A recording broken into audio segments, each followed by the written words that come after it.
What's going on YouTube? It's Bobby from thatgeekdad, and today I wanted to give my second thoughts on the HTC RE Camera. I say second thoughts because like most people, when they saw that it was originally $200 back in late 2014, I didn't think it was worth it. Now that HTC has done a few sales, some as low as $50, and you can get the RE for under $100 in some places, is it worth the new price? Some of the first questions I get asked when using the HTC RE are, is that an inhaler? What is that? Rightfully so, as it is the same size and definitely looks the part of an inhaler. That is not a bad thing, as the RE feels very comfortable, albeit somewhat slippery from the polycarbonate material it's made of when using it in the hand. The slow motion button on the underside of the lens is perfectly placed for a person's trigger finger, and the top shutter button for taking pictures and video is placed well for the thumb, but placed almost too well. The button gives some resistance when pushing it down, but not enough to stop from getting random pictures or video from the inside of your pocket or bag when carrying it around. All it takes is a bump of the button against my leg to get a shot of the inside of the pocket. Two main daily concerns I had with the design of using this camera are the lens and screw in the bottom to protect the device from water. While the lens is Corning Gorilla Glass 3, that doesn't mean it is safe from the keys in your pocket, nor the sand churning in the ocean when using this at the beach. Providing a sapphire-infused glass in this model would have alleviated most of those concerns. So, to stop the former from happening, I would highly recommend buying a hard case or the lens cap HTC sells for it to travel in your pocket or bag. With the screw bottom, it is all plastic, giving concerns that if you tighten the bottom too much, you can start to crack the entire camera housing and thus it won't be waterproof anymore. While this might not happen to yours, a search of the web found that a fair number of people experience this issue. If the screw cap and the receiving end in the camera were brass, this would not be an issue with the user and camera housing. The RE can work without another device, but to change any settings like Full HD, Ultra Wide mode, or see the photos stored in the HTC without removing the microSD card, you need to connect the HTC RE to the device via Wi-Fi. I didn't see this as a big issue unless you needed to be connected to Wi-Fi while changing settings or viewing photos. A security bonus of the RE is that it is password protected to keep your photos, videos, and live broadcasting from getting leaked.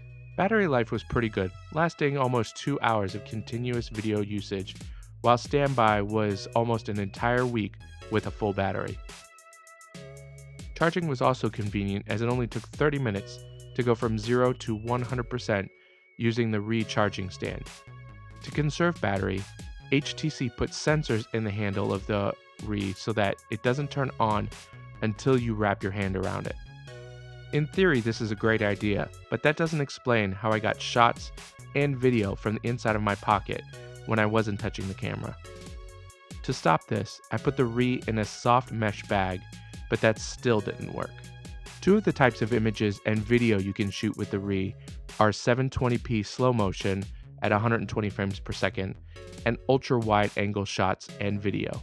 While the slow motion did have some very minute stuttering when shooting an object in slow motion, it was barely decent video.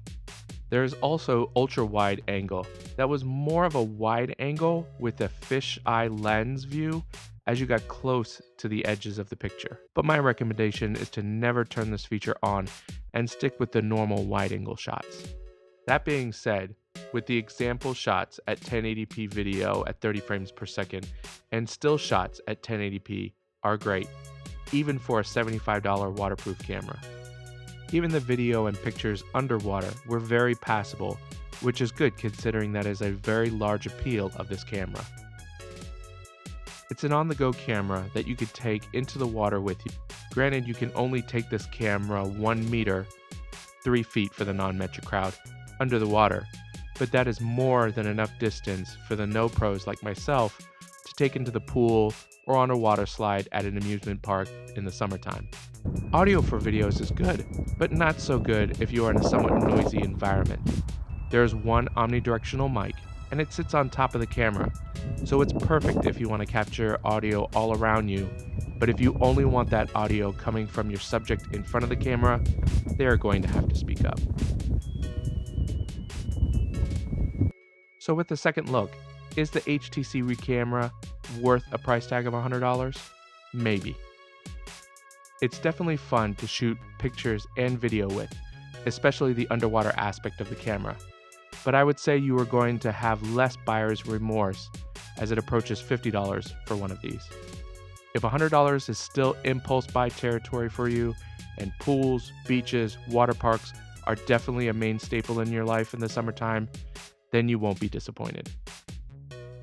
As for me, I got this for $70 and I will be keeping it and using it a lot come the summertime.